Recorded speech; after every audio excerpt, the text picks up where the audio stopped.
Welcome to the Boardcast, episode number 38. I know, that's right. Okay. Is it? You're actually paying attention now. I've been watching these. I can't watch myself back. I can. No. I'm pretty grumpy. Yeah. Do you ever watch yourself back and go, oh, fuck? Yeah, I can tell if I've had a bad day. I can, because we're watching them weeks after, Yeah. I know whether I'd had a shit day that day or not. For sure. Yeah. And today... I guess we're pretty honest, though. We talk about it. Yeah.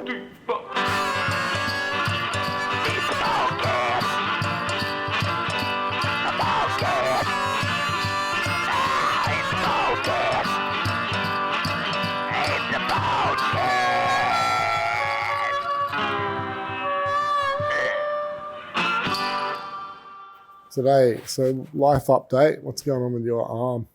I've had the metal... Got to remember people are listening. You Oh, can't yeah. just hold your Well, arm up. My YouTubers. arm is in a bandage right now. All of my wrist. It is from my old injury. I had the metal removed in hospital a week ago now. Yep. It's One not... day, 2 a week, 8 days. Yeah. I thought it'd be feeling good by now.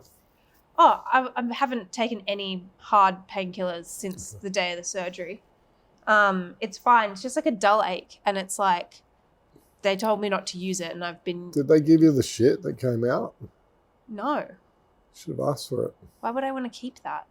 I don't know. Could fix the cabinet or something.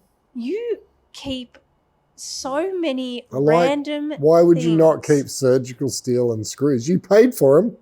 They're your surgical steel and screws. That just shows there's a very good explanation of your brain. Old bindings come into the shop I can fix them. and you pull every little piece of part off it. We have boxes, for everyone listening, we have boxes and boxes and boxes of random screws around borders. There is so much clutter, but I will give This it was to you. supposed to be how was your week, not here's a psychoanalysis of fucking of You my asked to keep my metal in Dude. my wrist. What's the screw went into my bone? It doesn't have a socket. your screw. Yeah, but it was blunt. It doesn't have a tip on the end. What are you talking? It's not a nut and bolt. Of course it has a tip on the end. I don't think they were pointy. I think it was flat. Well, that's okay. You get a nut for it. It's not. It's either a screw or a bolt. It's not a screw bolt. They don't make them. Either way, it would have been cool to have. Well, I would I'm have kept trying it. to We could have fixed something with it. It actually would have been cool to turn the thing in, like the plate, into a bottle opener. That would have been sick. See? Because I remember when I first got it, I was like, I've got some bottle opener thing in my wrist. See? You should have kept it. Well, damn. Anyway, I fucking disagree with you. I don't think it's clutter. It is spare parts. I think it is I can fix any binding. Any useful binding. clutter. I Put it that way. It is necess- still clutter. Yeah. I can't necessarily replace every single strap ever made, but I can repair almost any binding. I think I've had one failure this year, and it was because it was some unique union part that I just didn't have. I had a lot of union parts, but not that one. So, whatever. Fuck yeah. I don't like waste. It's good. It's called recycling, repurposing. Anyway, so yeah. So what else happened this week? Anything? Anything actually positive? Oh, it was my birthday. Yes. You dick. It's 2 days later. Well, It's a bit of a blur though because you were so injured. Yeah, I was really tired, but I also worked, so it didn't, like, I was just like... Yeah, how good is it working on your birthday? Yeah, so it was just kind of a normal day until the evening, and then just went out for dinner, and that was it. Nothing crazy or nothing special. Work is kind of consuming me at the moment, so I don't really have time for anything else. I which is feel fun. you. I had to move this week, so you reckon your week sucked? Yeah. It's That would have equivalent to death. It's so fucking hard. It's like losing a family member moving. It's just such a traumatic thing. I hate it. It's horrible. Why was it so traumatic for you? It just is. It's a fucking shit show. Uprooting your entire life, putting it in boxes, then moving it fucking 300 meters in my case, and unboxing it $2,500 worth of fucking removalists later, and opening all your boxes back up and fucking starting your life fresh in some new foreign building. It's super weird. It's a weird thing. It's not normal. I hate it. I don't like moving. But that's what happens when you fucking rent. Yep. You've stayed at places for like long periods of time. That was the shortest place I think I've ever been. Yeah. It was 2 years. I mean, apart from when I was a kid, but it was easy to move back then. You had a bed and clothes and that was it. A backpack. You could fit all your shit in a car and the mattress on a roof. And that was it. So, yeah, it's the shortest place I've lived in. And we wouldn't have moved if the owner wasn't a fucking bitch. Whoever you are. Shit real estate agent. Won't mention them. Starts with a C. Not Cunningham's. Work it out. They're really good. Cunningham, if you want a good real estate, I'll be positive. I'm not going to be a dick. Fuck the people that we were renting from. Bunch of assholes. Cunningham's, who we're now renting through, man, joy, pleasure to deal with. Cunningham's Balgala. They are? Balgala, yeah, Cunningham's Balgala. We've got a property manager called Bianca. Fucking lovely, really nice to deal with. The dude who leased it to us, name was Aaron. Really nice to deal with, fucking great guy. We obviously, 60 people applied for the place and we got it, given we called in a favour, let's put it that way. Like, it's really hard to get places, eh? Like, there's no way our application looks better than the 60 other fucking applications. It was literally a phone call to someone going, hey, help. And they helped. So, yeah, pretty crazy though. But yeah, that Cunningham's people, when you go to get the keys, they give you a little folder with all the emergency contacts and a block of chocolate. And the lady at the reception was lovely. And she was, it's just been really pleasant to deal with. To be honest, as a renter, it's the first real estate agent that's not made me feel like a piece of shit. I feel like renters get treated like shit after, my situation's been weird because I've been in a place that we owned and then out of it and into renting, and I'd been in the previous place for 8 years and was treated really well. Then into a different property which was owned by our family, and obviously we were the landlords there. So then you go back into renting and you just feel like a piece of shit. They treat you like shit. Yeah. But these guys at Cunningham's have not done that. They've been the exact opposite. And so they should. I mean, in reality, all real estates are making a lot of money off renters. Yeah. They fucking probably get 10% of the rent every week goes to them. You got a couple of thousand of those on your books, you're fucking making millions a year off that shit.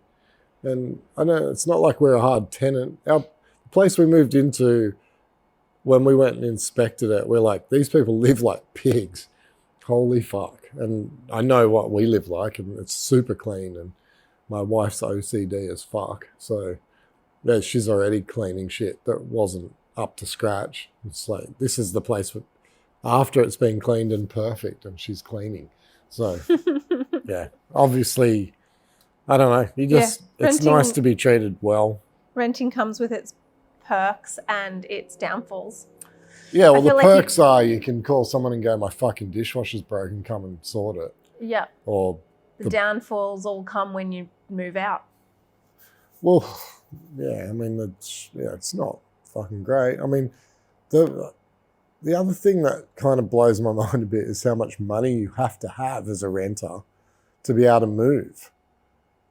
Yeah, to have the excess cash in between places. You've got to have the new bond before the old bond comes back, which is fucking insane. Especially if the dates don't line up perfectly. Well, ours didn't. I was paying 2 rents for 4 days last week.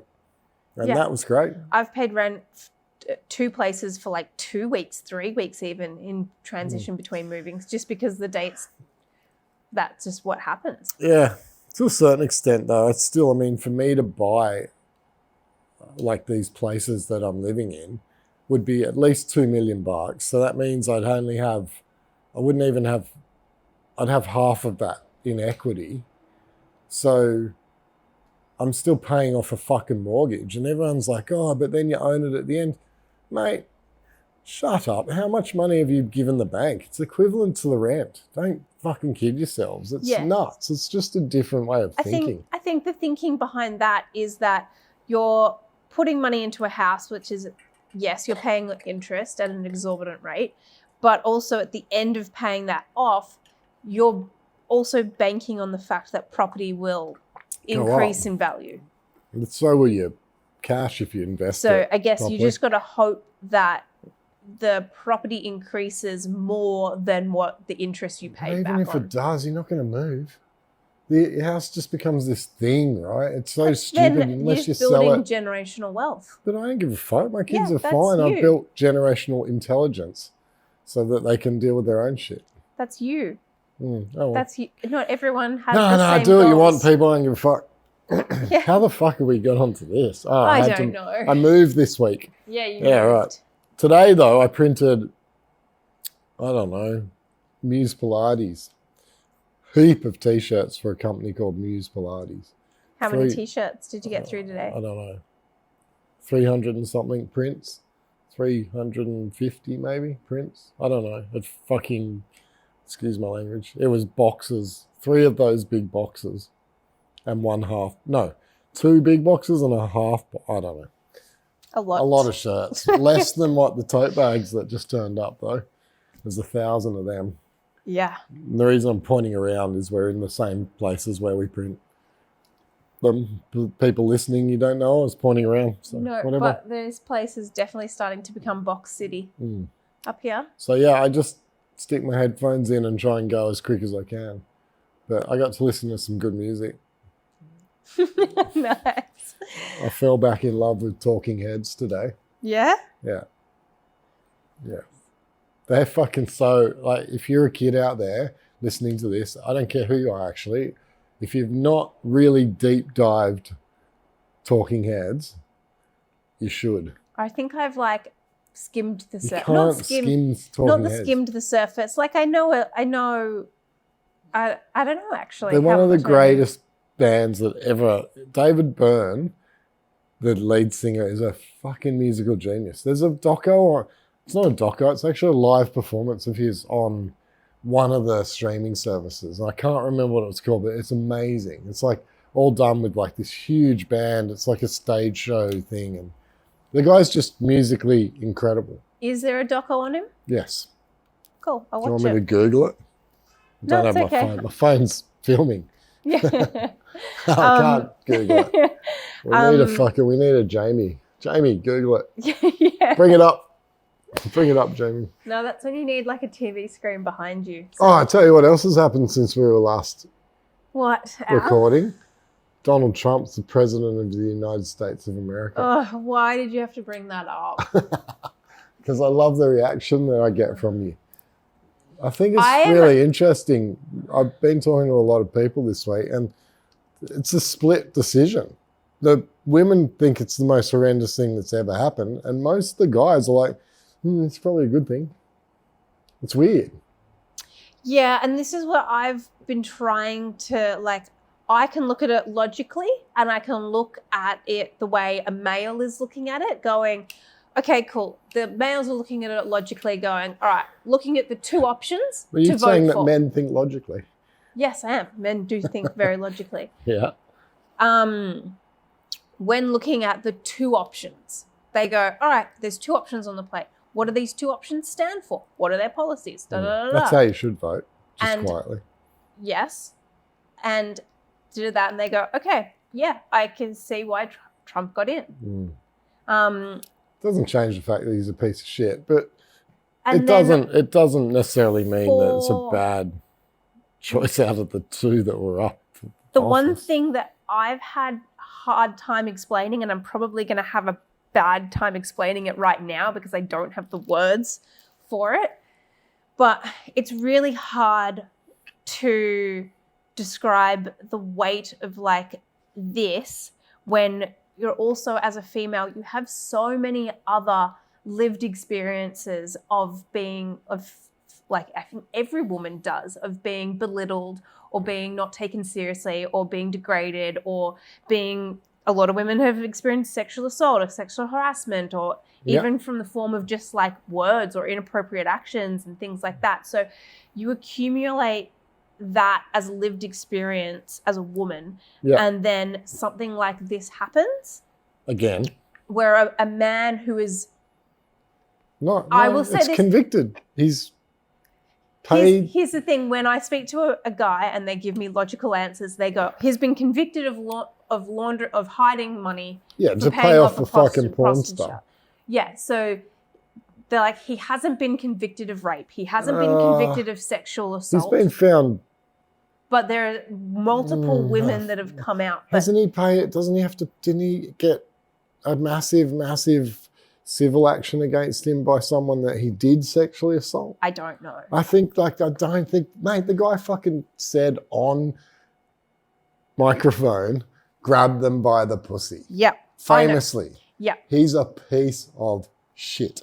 Everything you just said women have to go through, that guy is one of the people who does that shit. Exactly. So as a female, when something like that, or a male who is known for doing those actions gets elected into a position of power and doesn't have to face the consequences of acting like a certain way. Never will.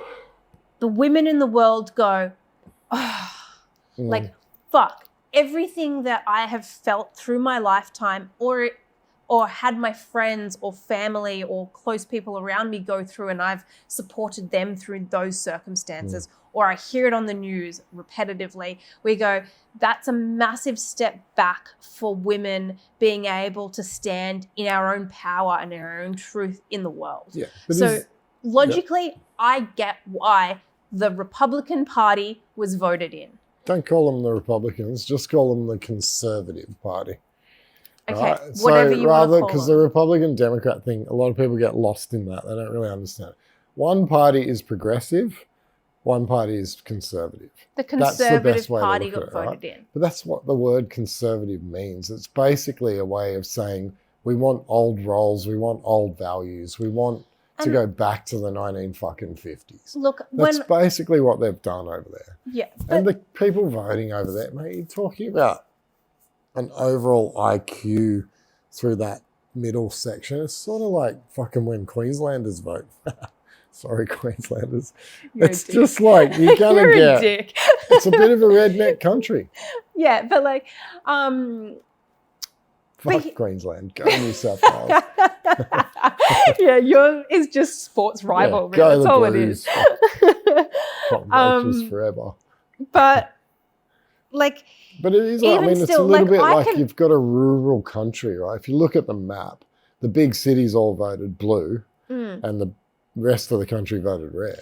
Yeah, but even still, like if you look at all of the problems that is going on in America right now, like homelessness, cost of living crisis, like all of those things, like I can logically go, okay, I get why they were leaning more to the conservative policies. They're desperate for change, I think. Yeah. There was an interesting thing that came out this last few weeks that every first world country that's had an election since COVID, the government switched. Not one has been voted back in. So we've got into this rhythm. It's happening in Australia. It's happening all over the world. Like, if you watch federal elections or state elections in Australia for the last few years, every government that was in power during COVID's been flipped out because everyone's like, well, you just didn't do the right thing, or you haven't put us in a good place. So we're going to blame you regardless of whether you could have controlled that or not. Yeah. So it's an interesting time, like worldwide, I reckon.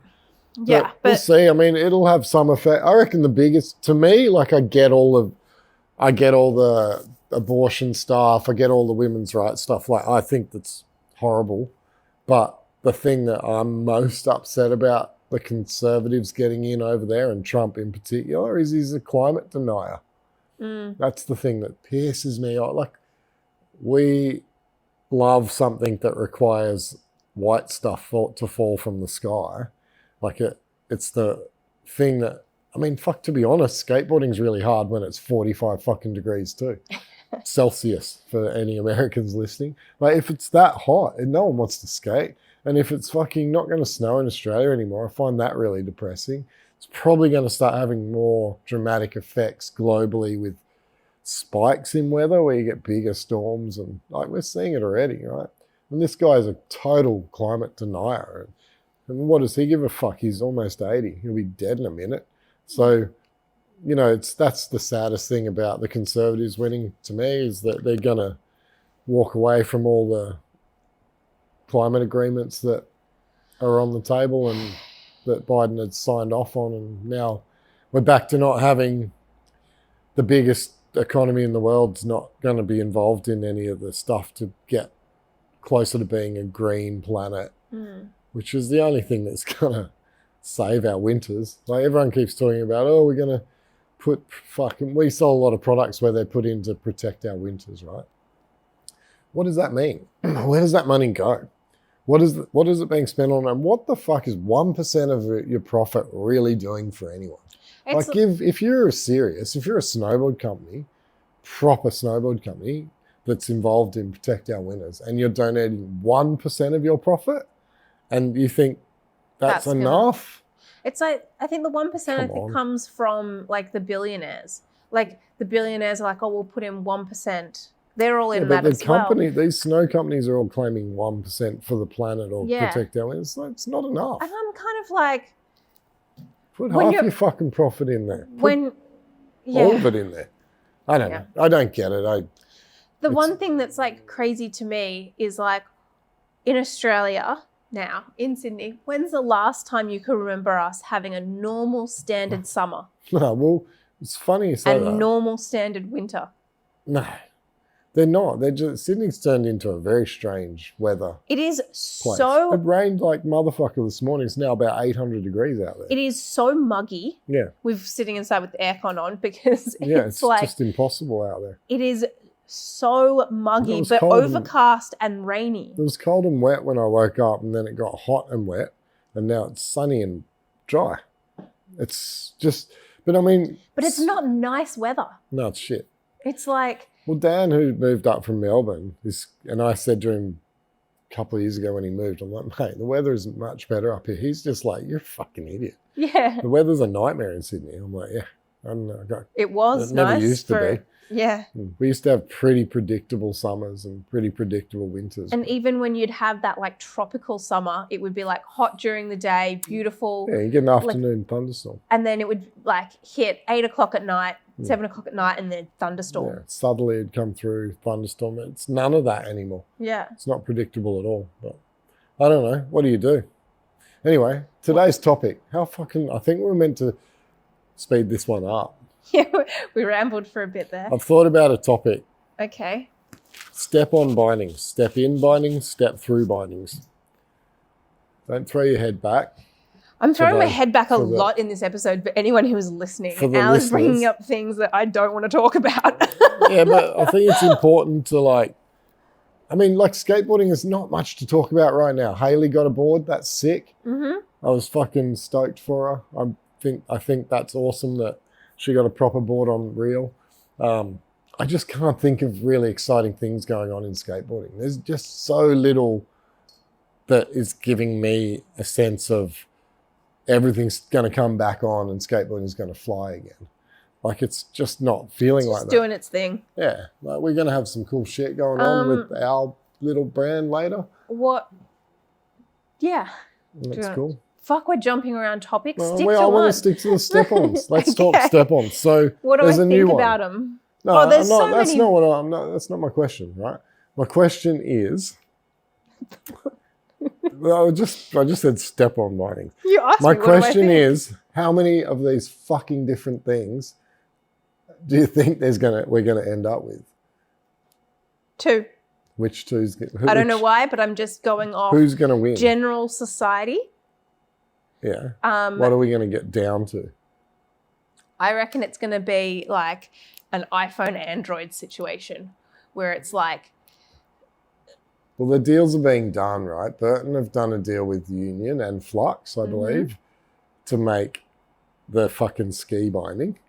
And then you've got Supermatic, which is the Nidecker binding, which has straps still, but you kick in through the back and the automatically goes up. The high back automatically goes up.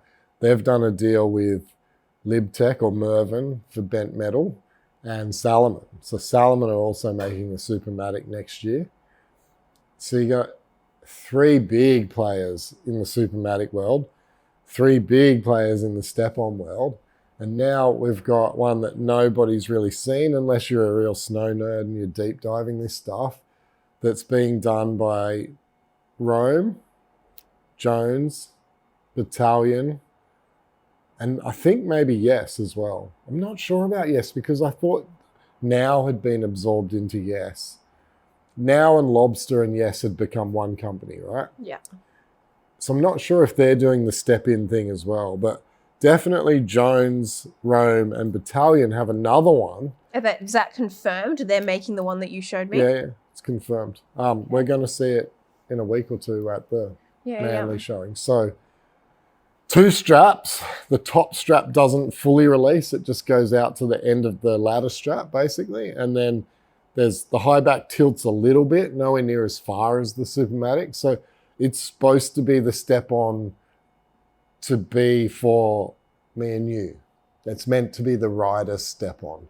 Like, the one thing I can tell by looking at it, and I've already paused it 1,000 times, you can go onto the Battalion website. There's a clip there. It's also on YouTube. I think it's called the FAS or the FAS or something. FASE. I think that's what they're calling it. It's a fucking Rome binding. Like, I rode that Rome Vice for however many years, right? That was my binding. I love that thing. I thought it was the best binding since at the time, I thought it was the best binding I'd ever ridden. So I rode that binding, and now that Nidecker own all these brands as one group, but they're all still run independently, I believe. So Jones, Yes, and Rome have used the Rome binding platform because I guess out of those brands, Battalion, Jones, Yes, they had the best binding, or the only binding, really. Rome had a binding system before they got bought. So it looks like the base plate's Rome, the high back, the heel cup and everything's Rome, definitely the framing and everything's Rome. But this new little high back looks quite clever. It's got like a piece that you step on and it just pulls it in tight. The strap looks like a normal strap. So you still got to bend down and do up a strap. You just push it by the looks of it. You don't have to ratchet it. Yeah. But I mean, it does look far more like a normal binding. Yeah. There's no like in between piece connecting the toe and heel strap. They're 2 separate straps. Yeah. The big thing I think is going to be it'll be light. Yeah. You can use any boot you want and it'll be light.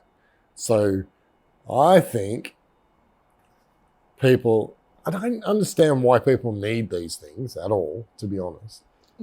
Are you really making that statement? You don't understand why people need these? No, I totally understand why fucking people need them. But I also think... You don't understand the other... Like, there's 10%, which is your top good riders. Like people who ride. People who are good riders. You and me and above. Or even below. Or around. Around, yeah. Not above. Then you've got the above. next... tier. Next tier down, whatever that percentage may be, who are decent riders but still like they stay on the trails. Yeah, aren't you and I level. They stay on the groom stuff. Yeah. But they can ride. Yeah, they can ride. They can go fast, get downhill, ride anywhere on the mountain. They're just scared in the backcountry. You don't understand why that group is wanting to go towards a convenience binding when they already know how to do up a binding and ride. But I don't understand why I don't understand. Yeah. There you go. I don't get why, if you can already fucking do your bindings up, why do you need this step-on thing? Like, they're double the price. They're $700, right? And the Burton system God forbid that you got to start from scratch with that. You're spending $1,200 minimum. That's for the shitty ones. All right, well, So I'm not against it. If you guys want to spend the money, go for it. But it seems insane when doing up bindings is pretty simple. Yeah, but not everyone does bindings standing up. Yeah, okay. Yeah, you're right. Yeah, you're right. Yeah. So just learn how to do them standing up. Fucking And hell. like, I didn't it do is them a standing very up at first either. Yeah. So none of us did, but this is my point. Learn. Get better. I went riding like with my brother, and he was like, I remember when I was still learning, and he was like, no, get up. Yeah. No, and I was like, okay. And he was like, make a shelf. And I was like, okay. And so I did it, and he taught me the shelf thing. But even still, like in that phase of learning where it's like you're going from, you're past beginner, but you're still not super confident and you're not yet good. There's still times where I was like, wobbly and stuff like that. Now but you put up with it and you got put up good. with it, yeah. Because I'm like, now you're riding off doing them up. You just Yeah. stomp your foot in. You can, as long as you've got a little bit of time, you can just ride and do them. yeah. I tend to do a couple of turns and then adjust them a bit anyway while I'm riding. I often do that. I don't adjust while I'm riding. Really? If I do 2 turns and I feel like I haven't quite cranked it, I'll just bend down and crank them a bit more. Yeah, I could if I want to, but I always see these park guys like riding park and they're like going into a jump, doing up their binding. And I'm like... I have little moments where I feel like I haven't quite got it right. Yeah, and I'm just like... Anyway, I ride what's my binding called? A Salomon Highlander, which it's got a shadow fit, so it's got a loose heel cup. The heel cup's soft, and I think they're the best binding I've ever ridden. And unless they figure out a way to make those super easy to step into, I'm not switching. Would you switch to a step-in binding? No.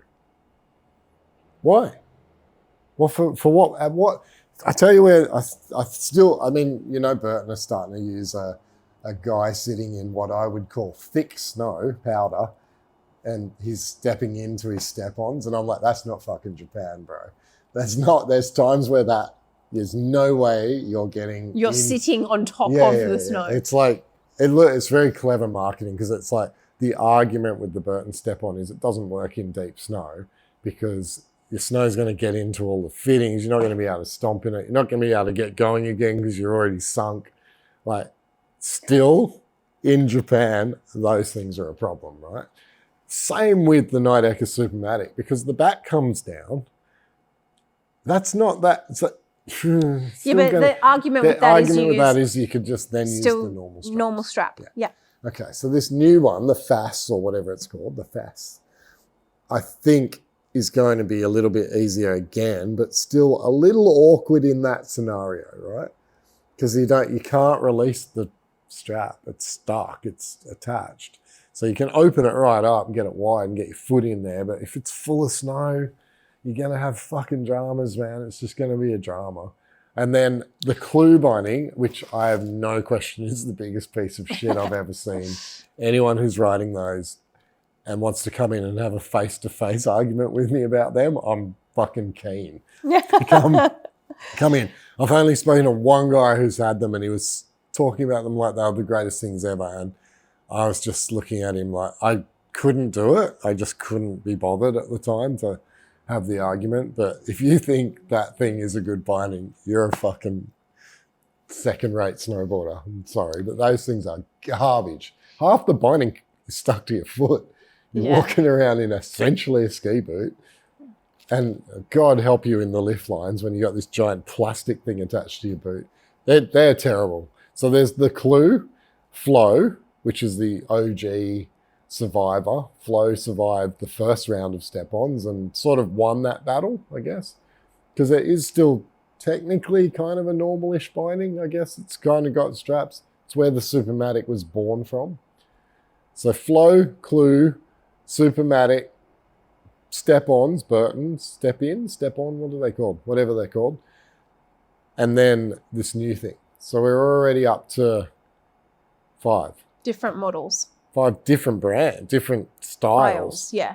Different systems. And if you want to get real, there's still a K2 clicker. Yeah. That never disappeared. That's still available. You can still buy the boots. You can still buy the original K2 clicker. So there's technically 6 that I know of. Yep. And how many, you think only 2 will survive? 3. I think Actually, I think Flow will always have, there'll always be Flow people. I sold a couple of sets of Flows last weekend. And I don't know. I'm not sure. It's a convenience binding, no matter how you look at it. Yeah, sure. So it is a big, messy marketplace right now. Yeah, the hard thing, the weird transition point is the hard thing to wrap your head around, where it's like, okay, I get convenience bindings when you're in resort. Like it serves its purpose very well there. For people but they're still not. For people who are wanting to keep up with skiers, who aren't riding park anymore and are just cruising and just want to go. Yeah. It's fast. Yeah. It's fast on ice. It serves its purpose. Yeah, hard pack riding. In resort. Yeah. But the moment you go to off-piste, it's where the area gets a bit funny, because from our point of view, it's like, why do you need all these moving parts and convenience when you're riding powder? You don't. Because you don't. No, you don't. And if you're hiking or whatever, it's often not unusual to get to the top of a lift, then walk into somewhere because you want to drop in or whatever. You don't. You've got to have something that you're confident is not going to be a problem when you get to the top of wherever you're going. And I just don't think any of those systems are good enough. The difference with in resort to like backcountry powder riding is like there are a lot of mountains that have cut tracks and flat spots, and like having to undo your binding and push and then get a flat spot and then clip back in. Like having convenience bindings in that situation would be really good. And except for the clue. How do you push with that fucking big plastic thing on the back of your foot? Anyway. That one doesn't make sense in that situation either. Yeah, but I know that the group of the tier below us that struggle with getting up speed and holding pace and getting through those zones and sections, flat spots, struggle with that. Yeah. So it's like that would be really convenient if they're strapping in and pushing a lot, because they're not being able to comfortably hold, 80 k's an hour on a snowboard to get across a huge gully. Sure. I just think, I don't know. I think I battled, so you should have to as well. I know, it's a little bit of that. Thing, when you're in powder and you are battling, you're like, okay, cool. A lot of the time I'm not strapping and pushing. I'm taking both feet out and digging myself out, sort of thing. So you convenience at that spot, you're like, I'm already super inconvenienced. Yeah, there's no benefit. I want to board like a situation Speed at that point is not irrelevant. I've just spent 30 minutes digging myself out. Exactly. I don't care how quick I can get back in. I've got no breath left anyway. Yeah, and you're like, I need a minute anyway. Yeah. Fuck, doing out my bindings is not an issue at that point. No. And it also, when you're that level of experienced riding, strapping in for you is a 10-second thing. Yeah, it's not. I mean, this is the whole keep up with the skiers thing. I've got a wife that skis and one of my daughters skis. I'm never not been able to keep up. Yeah, again, it's for the tier down that are still struggling with that. Doing up a binding that's taking them longer than 30 seconds or a minute. And they're struggling with balance and struggling on different... Fair enough. I'm looking forward to seeing this new one because I know the Rome Vice, which it looks like that's the platform for it, was a good binding. And if it's like the in-between, it's started... Here's where I feel like we are with step-ons. I feel like if you're trying to relate it to something, remember when you probably don't, but we used to play records, then CDs came along. CDs were amazing. Everyone's like, oh, these are great, digital...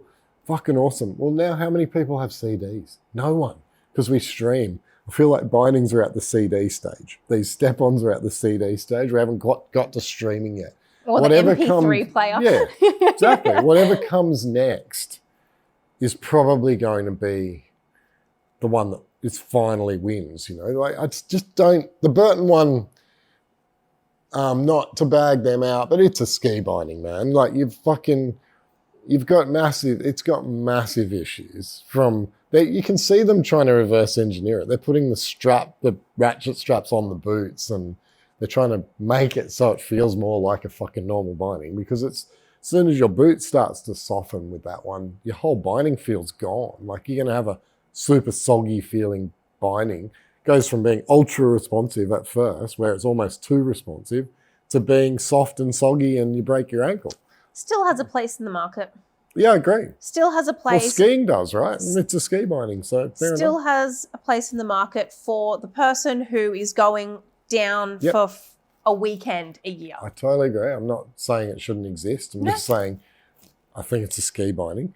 But if you're not that person and you're going more than 4 days Yep. in an entire year, and you wanting to progress and push, and you're riding way more, then look at alternative options. One more question.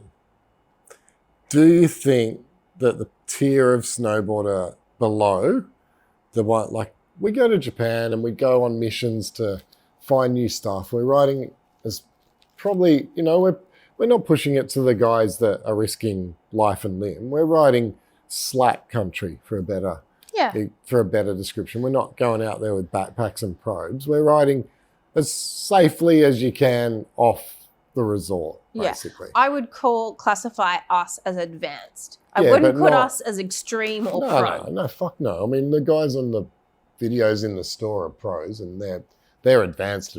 We're just riding. We can just ride anything. But my question is, the ones that want to get to that, will they get there if they're riding these systems? Because the Nideck is stiff. It's a very big, heavy, clunky, stiff binding. It's going to be good. I can tell down the track that thing's going to be great. You can see it's like evolving the right way, bringing Salomon on board and Bent Metal and all these brands that traditionally have made really lightweight stuff might change the game for Nideck Supermatic. So it could become the one.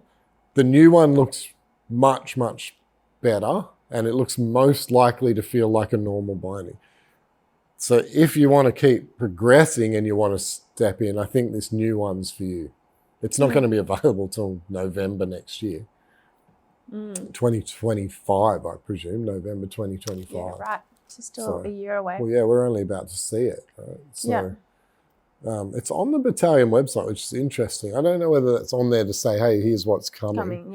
Rather than here's what's available. But it's an interesting, I think it'll be the one that if you want to keep pushing and get good and end up being in that position where you are out the back and riding deep, deep snow and looking for like that more extreme snowboarding or park, then you're probably best to look at that one. See, this is just me personally, but like if I'm, and this is just my personal experience, and this is probably how I ride, but when I'm in like powder and backcountry stuff, there has been times where I'm not in trouble upright.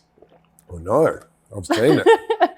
Like there's a lot of times where I'm horizontal on the snow. Multiple people would experience that. Upside down. Yeah, there's in the odd case like that. But a lot of the time when I'm unstrapping, I'm like this and I'm going foot lift up away from the binding, not backwards. So if you're lying down on the snow in powder, how are you getting your foot out? Of the new one? Yeah. Yeah, no. We need just to makes see it a little bit I think thinner. it opens wide enough. Yeah. I think you'll be able to release some. I think for you to it's a kind of ratchet. point your toe and yeah, get you out. just point your toe. And Yeah, get whereas out. I know like Yeah, the lift foot out. Supermatic, you just go pop, pop. The Burton thing, as long as you can reach the release, you should be able to get out. The Clue's just a piece of shit. We shouldn't talk about it. Don't even give it any publicity. The flow binding also has always had the ability to pop the top off. So they're all safe-ish, I guess. Hanging upside down would be more interesting. Look, that's a rare occasion. Super rare, but happens. What if you can't pop? What if you can't? I mean, look What at if you're stuck in a tree well? Yeah. Look at the guys. A lot of the guys riding these